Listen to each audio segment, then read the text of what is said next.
Well, hello there, guys.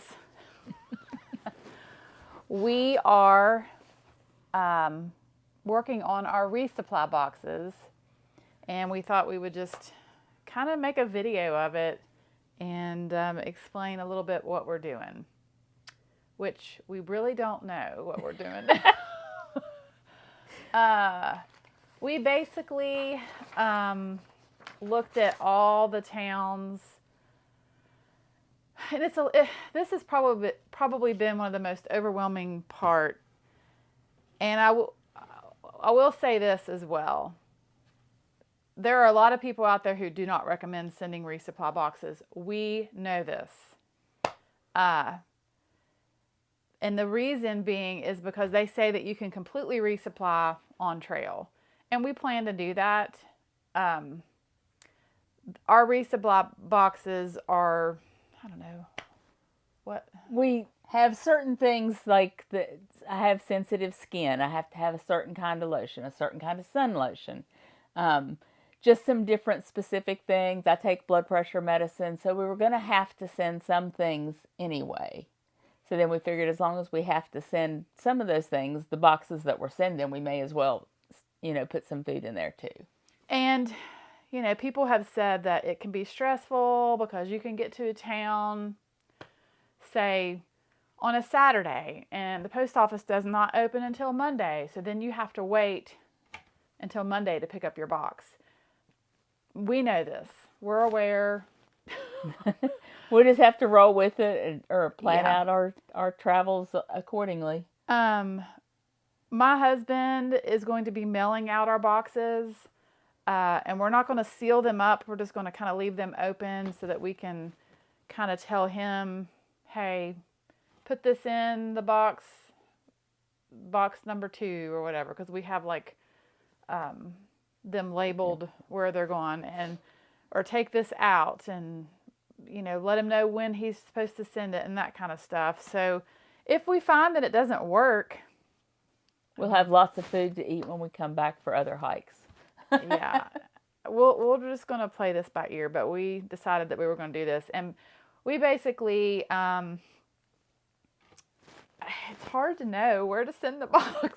It's like every 150 to 200 miles, we picked a town. I've watched so many different videos on it, and I don't know, it's just hard to know what's best. I don't really know if there is a best scenario.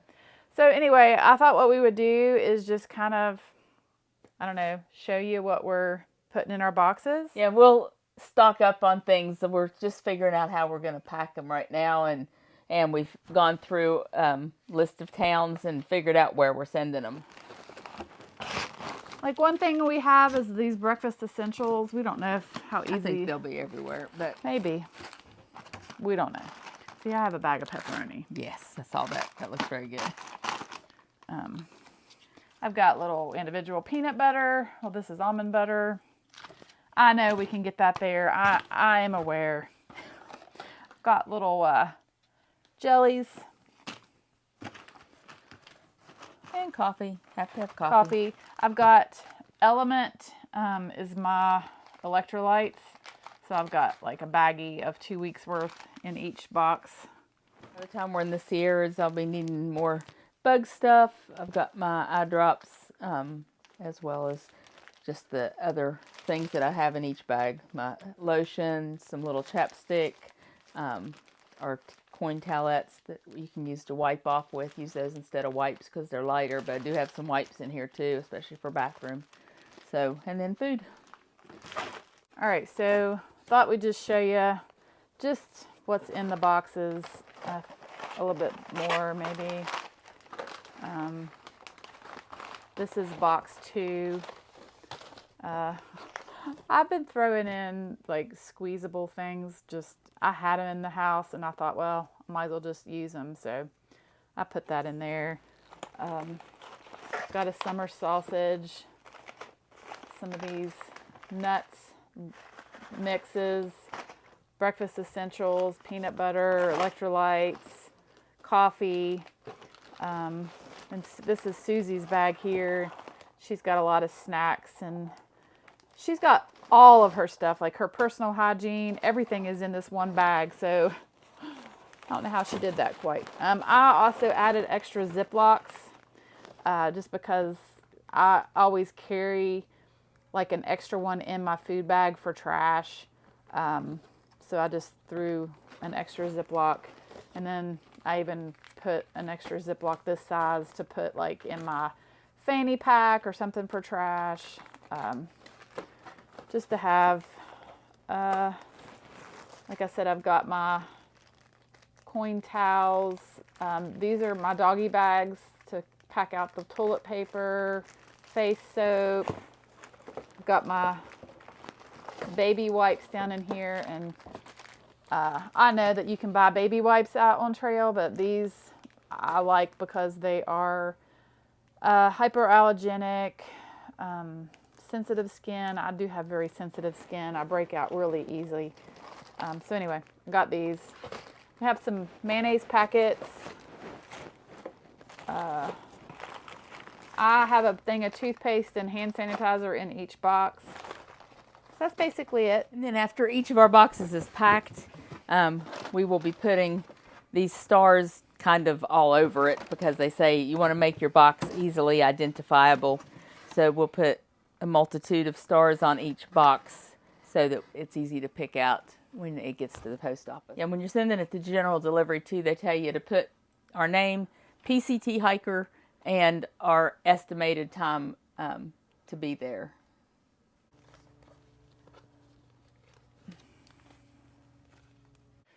All right, so we have these lists. Where did we get these lists? This is off of the half miles Pacific Crest Trail Resupply notes. It's a website that you can go to, and he has lots and lots. He's put a lot of work into this. Information about towns at each different mile marker, what's available there as far as resupplies and post office, some places you can ship things to. Yeah, it's got a lot of really good information. We're actually probably going to take a picture of each page on our phone so that we will have it with us while we're on trail, because we're not going to carry this paper. But yeah, we kind of looked at that, and then we looked at this resupply list that you printed off of Yogi site. Yeah, there's a PCT planning by Yogi McDonald, and she goes over a lot of resupply strategies, so we've used that as a reference as well. Yeah, and that's a Facebook group that we're in. So, like, if you're interested, these are where we're shipping our boxes. The first one is Idlewild, which is before San Jacinto, so we'll have our microspikes. We're sending our microspikes in the first box. Idlewild is at mile 179.4, but we'll probably get off the trail at like 151, which is at Paradise Valley Cafe, and then hitch into Idlewild and take a 0, and then hitch back to 151, and then go over San Jacinto, and then we'll be back into Idlewild. We'll probably pick up our box when we do the first hitch. Yeah. When we first go into Idlewild. The second box is in Wrightwood, and it's at mile 369. The third box, we've actually switched it to Hikertown. Right. We were going to do Tehachapi, but it's got really good resupply. And Tehachapi and Hikertown doesn't have a lot of resupply there, so we went ahead and did that. Yeah, Hikertown. What's the mileage there? Mileage there is 517. 517, yeah. Then the fourth box is at Kennedy Meadows South at the general store there.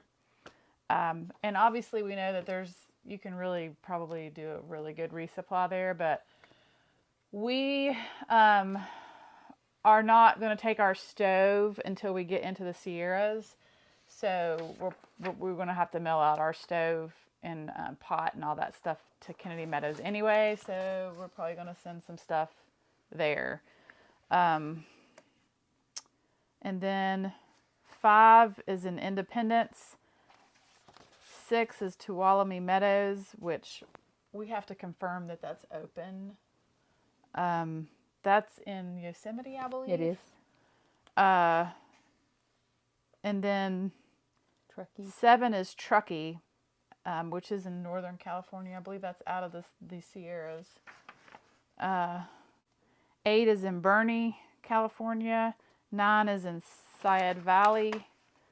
And then box 10 and 11 are both in Oregon, Mazama Village and Timberline Lodge, which Timberline Lodge, I'm not sure can you resupply there? I know you can eat there. Yeah, it's most people eat there. It's got a really nice lodge there, but it doesn't have a lot of resupply. That's one of the places, if you look at some of the online information and videos from past hikers, one of the places they say that you'll really appreciate having sent yourself a box. Actually, the same thing's true for Mazama Village as well.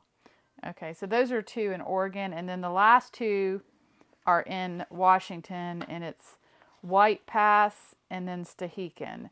So we have a total of 13 boxes. And yeah, hopefully that will be enough and that'll be good. Everything else we'll resupply on trail, obviously, and we'll supplement some of the foods too. We may not always have enough for, till the next town, but like I said, we mainly are putting the food in there because we needed to ship other things anyway. Right, and this is just going to help. At least our thoughts are it's going to help supplement the cost some. Pretty much everything in California is probably double what it is, where we live here in West Virginia. So it's cheaper as far as that's concerned. However, you do have to pay the price of the shipping, which is like $26 per box. This is a flat rate box. This is the large box, and I believe it's $26 right to ship it. So we checked to see if you shipped it priority mail. When you go by weight and distance, it would be a lot of them $50 or more. Right. So that's our thinking. We welcome comments if you've suggestions. Yeah, if you've done it and find that there's something that works better, let us know. But this is pretty much how we're gonna go. Yeah. One thing I can say that would be nicer if you're not sending stuff is it takes a little bit of stress out of it, of thinking about this, figuring out where you're going to ship it, and then worrying about when you'll be in different towns. But we're very blessed that her husband, Adam, will be able to mail them when we tell him. And in fact, if we need to change one of these towns that we're shipping it to, we can even alter things just before he ships it. So that is very helpful. Yeah. Well, that's pretty much it for this video, I guess. Yep. Anyway, thanks for watching, and we don't have long to go. We'll be on the trail soon, so be watching for some videos to come out on trail. See you soon. See you soon.